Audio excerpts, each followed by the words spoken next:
The Nerdcast Empire is on the air for Wednesday, March the 5th, 2025. It is your midweek edition of the Nerdcast News Report. I'm Matt in the studio. Great to have you along with us on this Wednesday morning and pretty light news day on this Wednesday. We got a few things to chat about on today's edition of the Nerdcast News Report, but again, no real breaking news stories. It feels like we're just kind of in that in-between for almost all of these industries where we've got big news on the horizon, but right now is kind of a lull in the news cycle. But we'll get you caught up on some of the things maybe you missed out on and preview some things coming up ahead here on today's edition.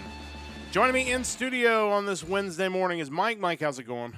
It's going. We have made it to Wednesday. We are well into this week, and even though there may not be any huge stories, some interesting stuff to talk about, and why not get onto it? Yeah, we can jump right into this, and just a couple programming reminders and announcements. We will be taking a short break from the Nerdcast News Report. We will be our next edition of the Nerdcast News Report will be 1 week from today. That is next Wednesday, March the 12th. So plan ahead, and of course, when we do come your way next week, we will be an hour different if you are not in the United States because of the time change. So schedule, plan ahead. Of course, I'm posting the link of the Discord. This is a good way to sell the Discord. Please join the Discord because you'll be able to see exactly when our show airs in your time zone. You don't have to do any math. It is all done for you on Discord, so make sure you jump into that.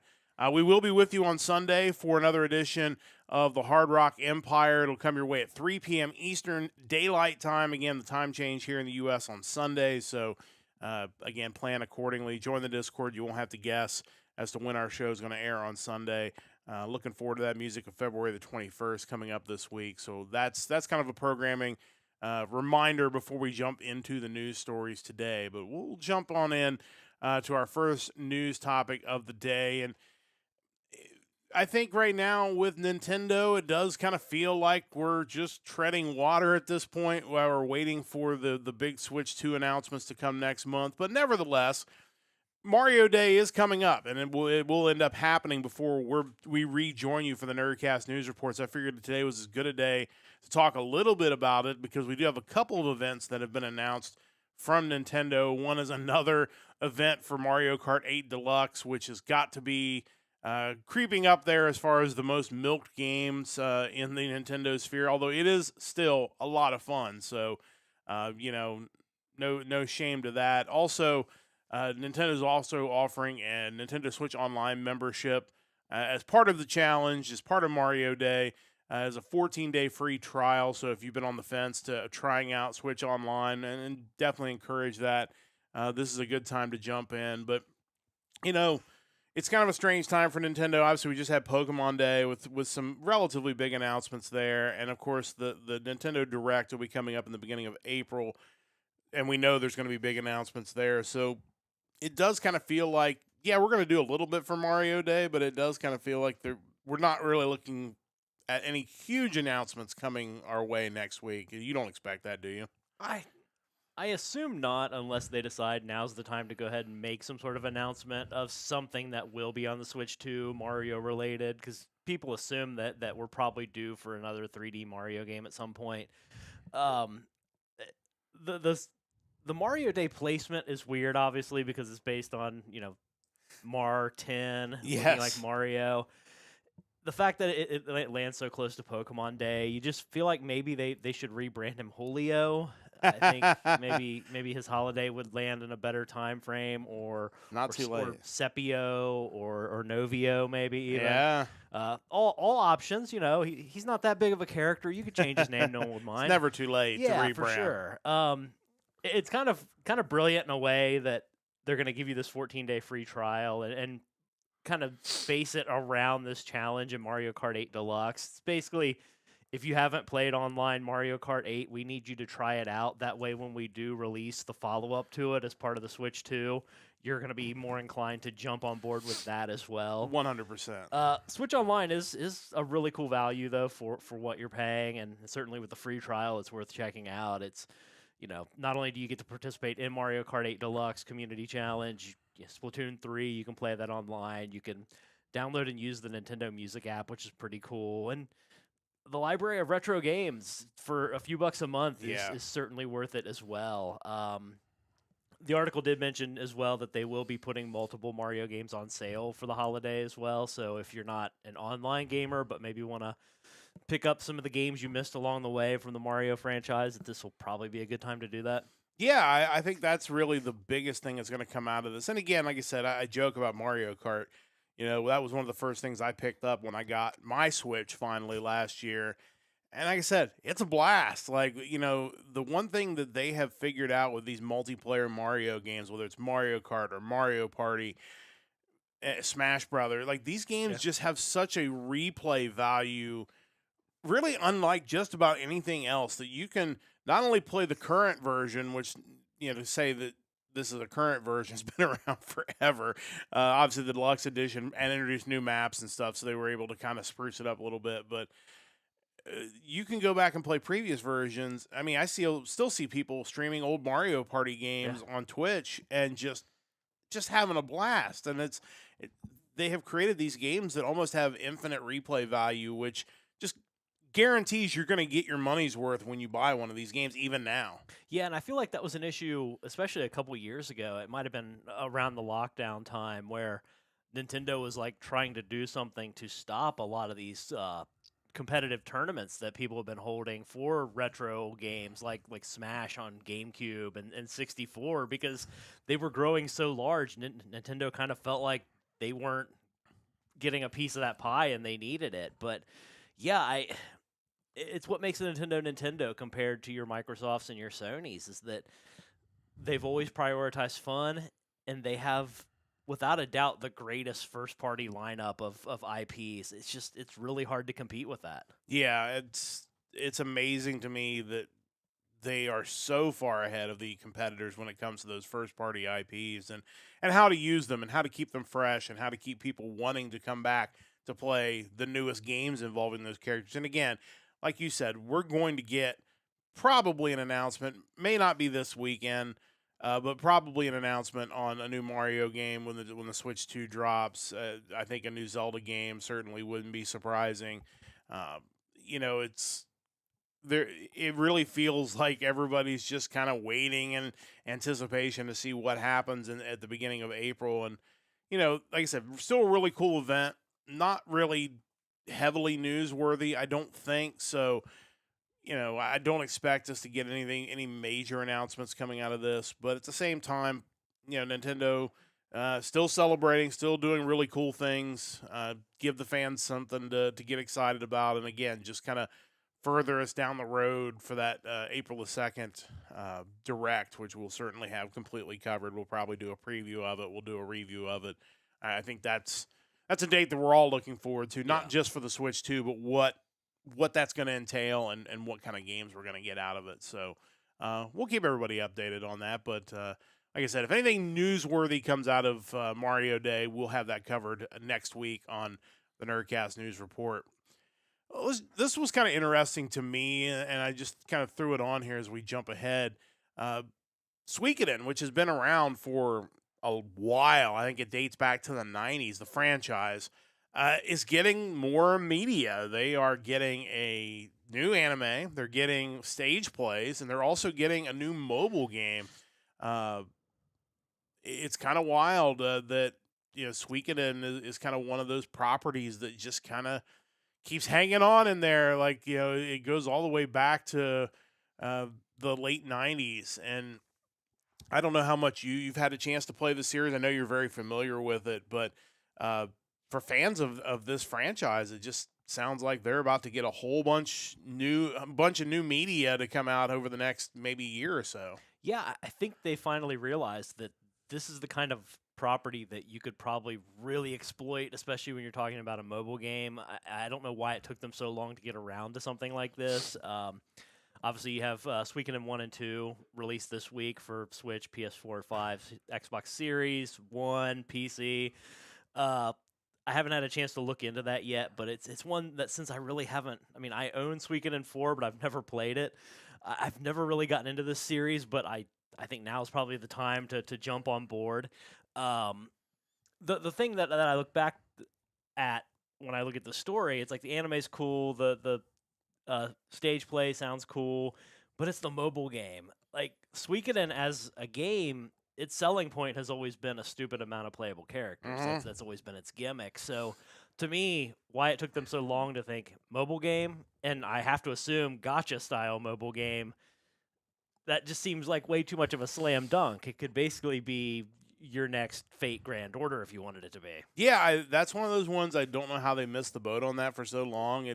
It could certainly be a gotcha mobile game. I wouldn't be surprised if that does well, that you don't get a gotcha desktop style game as well to go with it, because like you said, there's a billion characters in that series, and it just has the look. Like if you showed somebody Suikoden and they didn't know anything else about it, you'd probably think, oh, it's probably some sort of gotcha game, because there's just so many crazy characters, and uh, this seems like a no-brainer, and I feel like there are going to be a lot of people, because you got the remasters coming out, maybe finding out about this series for the first time, and I think that's kind of cool that you can, jump in all these years later. I think it was 98 when the first games came out. 95. 95 for one, and 98 for PS1. second game. Yeah. But that's, now a chance for people to kind of experience all that for the first time. Yeah, and I think it kind of goes back to some of the conversations we've had regarding the anime industry, where you're going to see these proven successful IPs come back and get continuations and remasters, remakes, reboots, things that they know have a built-in audience already. It's a lot safer than trying something brand new. Yeah, you don't want to pick up some new property and have it bomb and you spend all this money on it. Instead, take something that's established and you're going to create, hey, let's make a new anime, let's make a new mobile game, let's make a stage play of all things, which seems to be kind of a trend in Japan when you take these popular franchises and make a play out of them. But if Bobobo can get a stage play, then I think the door is open for everything to get a stage play, as ridiculous as that sounds. But no, really, really cool news. And if you're a fan of the franchise, and there's certainly a lot of Suikoden fans out there, I think you're certainly going to be eating good over the next few months. And if you're not a fan, this might be the opportunity to kind of jump into the franchise. So we'll let you know if more news breaks on that, on any one of those different things. Jump into the world of wrestling, and we're going to go back to Monday because there was certainly a very newsworthy event that wrapped up Monday Night Raw on Netflix on Monday night, and that was that Iyo Sky defeated Rhea Ripley to win the Women's World Championship. I think most people, and I certainly will say that I expected this either to be Ripley finally beating Sky, who she's never beaten her in a singles match, or it was going to be some sort of nonsense finish that was going to clearly set up a triple threat with Bianca Belair, who's already punched her ticket to the main event of WrestleMania. I was not expecting a relatively clean finish. Obviously, there was some nonsense, but it didn't end in a disqualification. Iyo Sky hitting the over the moonsault to get the win. I'm a little surprised by this, but at the same time, it's very clear that the current administration of WWE thinks very highly, and rightfully so, of Iyo Sky. Everybody knows they're high on Ripley and Belair, but I think this is going to give her an opportunity to kind of get that WrestleMania spotlight as well, and what I still think is going to end up as a triple threat match. Yeah, I have to think so, especially given kind of the closing segments of that match where you had Ripley kind of what I believe to be irrationally angry at Belair. It seemed very out of character for Ripley to care about somebody cheering for her opponent. That's seemed a little odd to me. I understand that the goal must be the triple threat, and honestly, that's probably not a bad thing, because outside of just me enjoying the in-ring work of Rhea Ripley and Bianca Belair, there wasn't anything from an emotional side that really got me excited about this match. So maybe adding in Iyo Sky, you can kind of make it a little more convoluted and ultimately build a better story in the coming weeks. We'll see. I still kind of assume that Ripley's going to come out of all this with the title, so we'll see what they do with that. I feel like, and I know people are maybe more harsh than what I'm going to say about this whole situation, but it does feel like, because of the feud with Liv Morgan, that felt like it was never going to end, but in the end benefited Liv Morgan and kind of elevated her to a different level.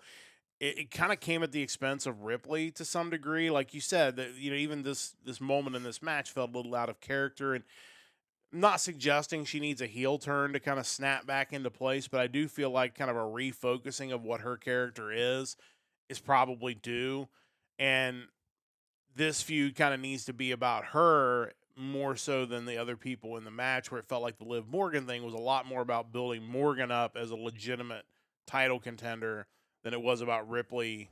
And Ripley's maybe criminally underrated as far as someone who's a seller in the ring. And, for someone who's so physically imposing, she's so good at making the other person look good. So the other side to it, too, is as Triple H was asked in the post-elimination chamber press conference, everybody's fighting for those main event spots at WrestleMania. And you already know you have Cody versus Cena, which 100% is main eventing night 2. I mean, there's no disputing that, especially if The Rock's going to be involved. But I think still the biggest story in wrestling. Still the biggest story in wrestling, with two of the biggest stars in wrestling, the past, if you will, face of the company versus the future or current. So then there's that spot on night 1, and you potentially have, there's rumors that we're going to get a Punk Rollins Reigns triple threat, which would be a huge match. This is going to be a triple threat with 3 of your biggest stars, at least we presume, on the women's side. I feel like maybe adding that third star is their way of trying to push this match high enough to earn that night 1 closing spot away from Punk and Reigns and Rollins, which if that ends up being a match, I don't know that it'll be able to do that, but at least this gives you at least a fair shot to try to get to that spot. It's going to be so difficult because it's hard to put together any 2 or 3 women that can match the star power, certainly of Cody and Cena, but also of Punk, Rollins, and Reigns. I mean, those are basically the 5 biggest characters you've had in the past 20 years.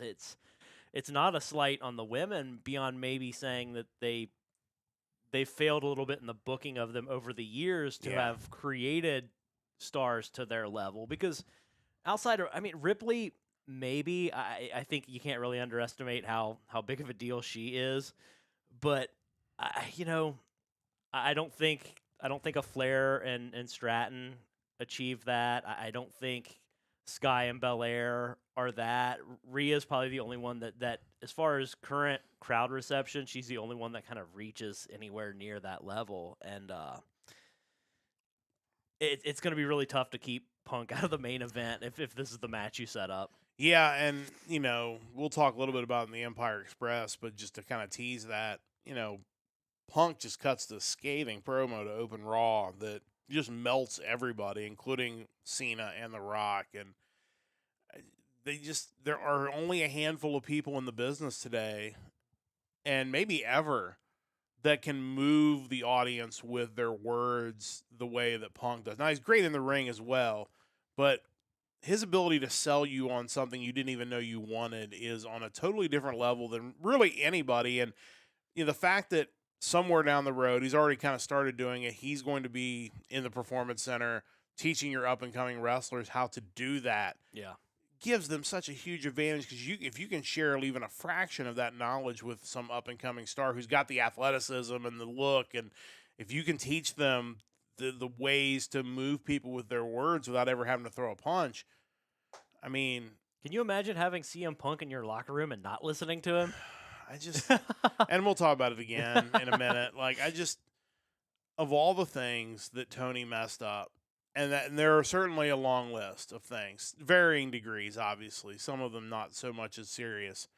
The desire to not make Punk happy and somehow end up siding with people who have a fraction of the talent and a fraction of the charisma, it's mind-blowing, because this guy literally was bringing in Dynamite Plus ratings for a Saturday night show, which is the black hole of television. Yeah.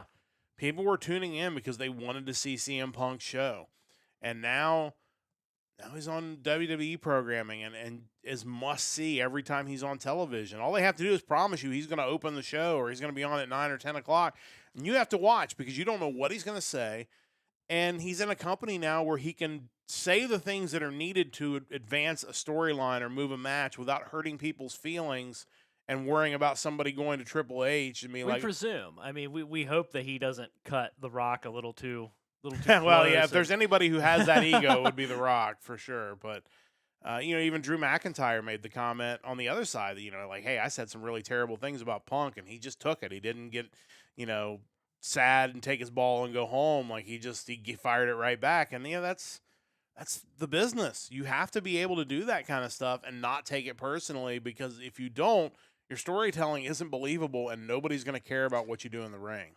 I mean, Punk has always had the ability to talk, but I think within this current structure in WWE, it's all the more important because you basically have the two supervillains of your biggest story who aren't around very often. Yet on Monday night, you have Punk go out, deliver this monster promo, and it kind of alleviates that, wait, why aren't my top two heels around? You kind of get away with that because you have him there stirring the pot. If without that, I feel like the main feud slumps a little bit because what are we doing to talk about it coming out of the event happening? Also, let's point out that this is CM Punk, who definitely could have come in and done a part-time schedule and, phoned it in and played the hits, and everybody would have been completely happy with that because of just the fact he's back in WWE. He's there every week. Yeah. He is, he's in NXT. He'll go down to the Performance Center. Like, the dude is so engaged, and, just a guy that feels like he's found his happy spot after all these years, and you just have to be happy for the dude because he's had to wade through a lot of crap to get to this point, and now has kind of finally found that place where they value him and he values them, and it's scary to think what they're going to be able to create because of that. And it's amazing because prior to his return to AEW, or his appearance in AEW, you kind of thought he was just done with the wrestling business. I mean, even being on the backstage show for the time he was, like, before that, certainly, you didn't think he really had any interest in being involved in the industry again. And now not only do you have him back and with WWE, but this guy seems like he's in it for the long haul now. Like, he actually is ready to be that guy that can give back to the business and help grow kind of that next generation of stars. Like, he's going to be the next guy on one of those A&E shows coaching people. Yeah, for sure. And it's exciting for sure to see what they're going to create. But obviously we've got, about 6 to 7 weeks before we get to WrestleMania. So a lot of twists and turns to come. We'll certainly keep you updated on as the card starts to finalize what that's going to look like. One other quick story I just want to get to today. And I don't even know if it's a story as much as maybe a non-story, but it was certainly worth mentioning because there were certainly some video game people that put out some videos on this yesterday. Yoshi-P, better known as Naoki Yoshida, or officially known, I should say, he's probably better known as Yoshi-P, but not on the Square Enix board of directors anymore, which, if you just hear that news in a vacuum, sounds like it might not be the greatest news in the world. Of course, he's the director of Final Fantasy XIV, but when you read these stories, it definitely seems like he never wanted this appointment to begin with, but they were like, no, we have to put you on the board. And then finally, after a couple of years, he was able to finally talk his way off the board. He's going to remain with the company as an executive officer, so he's not going anywhere. But clearly this is a case of a dude that they obviously value, which is understandable, and they were like, you have to be on the board because we really think you're valuable. And he's like, man, I just want to play video games and make video games. I don't want to do any of this board stuff. So finally, the news has come out that he's not on the board anymore, which sounds like, honestly, for him, probably a pretty big win. Yeah, it kind of sounds like something he didn't want to begin with. I mean, I understand because he's basically the dude that saved Final Fantasy XIV from its original horrible launch version that came out and was just poised to be a disaster. He was the guy that was the director and producer of A Realm Reborn, which is basically what was able to salvage the game and put it in a position where it's basically the number 2 MMORPG now. Yeah. It's funny because I get them wanting to reward him with more prestige and a greater title, but I think, and this is probably something that is an issue not even just of Square Enix, but probably other game companies too, is that when you have people that are in their right position, you don't move them out of that position just because it's you rewarding them or giving them greater responsibility within the corporate structure. I think you read that article and clearly the dude loves working on video games. He's been talking about remakes of classics like Vagrant Story and Final Fantasy Tactics and Final Fantasy IX. I think Square Enix has had a few missteps recently, and Dawn Trail, honestly, for the most recent expansion for Final Fantasy XIV is among them. Clearly, this dude needs to be in the trenches working on things that I think people will be excited about. You don't remove that guy from the equation. I would love to know more about the inner workings of the Dawn Trail expansion, because I feel like there had to have been some decisions that maybe he didn't make because he'd kind of been gold up to this point.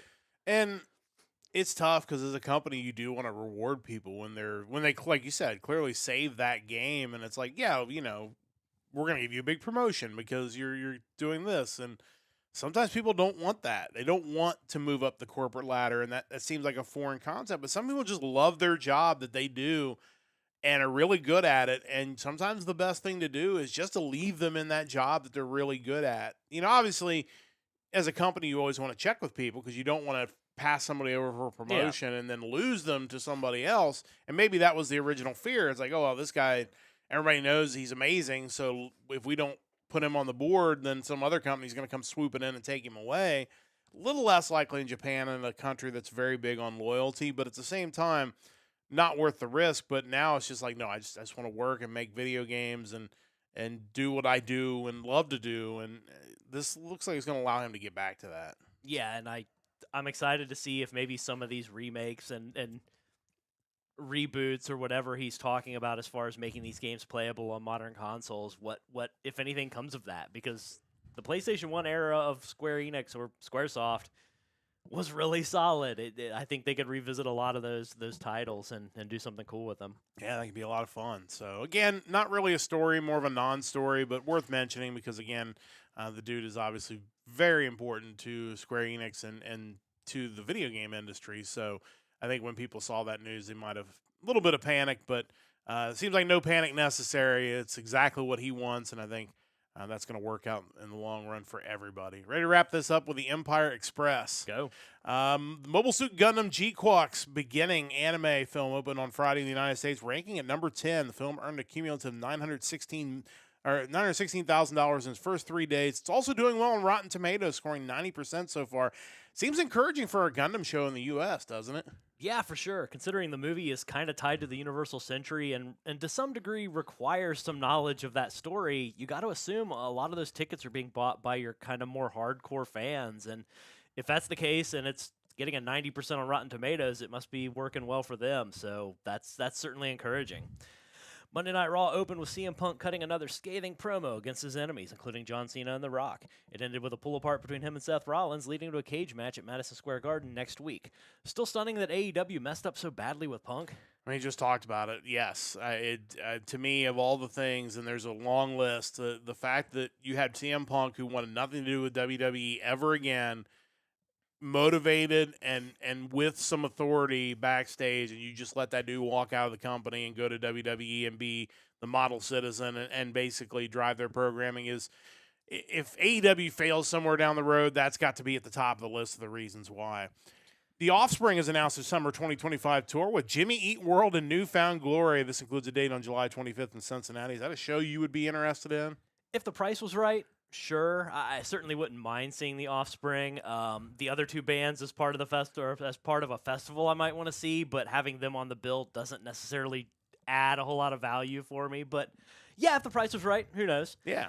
On NXT TV last night, Shawn Spears won his biggest WWE championship in his career when he defeated Tony D'Angelo to win the NXT North American title. Are you happy for Spears? Yeah, I think it's really awesome to see. Obviously, I love Tony D, love the family, but for Spears, again, another dude that went to AEW, had kind of a brief run where he was doing something important with Cody, and then just was kind of not doing anything at all to come back into the company and be made a champion. Really his most important championship he's ever won in WWE. Got to be happy for the dude. Finally, Iron Maiden vocalist Bruce Dickinson announced his first extensive North American solo tour in almost 30 years, starting on August 22nd. Tours in support of his current studio album, The Mandrake Project. A little surprised to see him touring solo. Not really. He seems to be the kind of guy that likes to keep busy and doesn't seem to be slowing down at his age.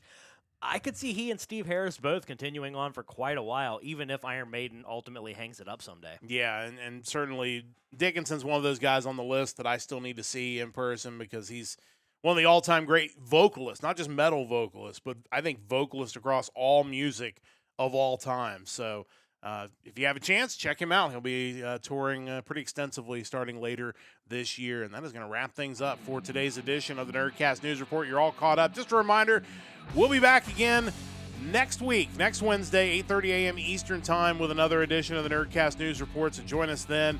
We'll get you caught up on Mario Day and all this good stuff that's going to happen over the next week.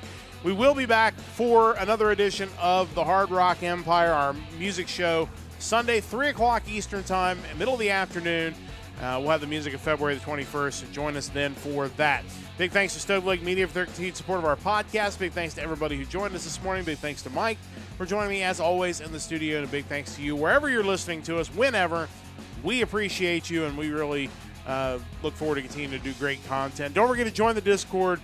That's where we're going to post, really, where everything happens in the Discord. But that's going to wrap things up. We'll be back with you on Sunday at 3 o'clock Eastern for another episode of the Hard Rock Empire. Until then, don't forget to join the Empire, the Nerdcast Empire.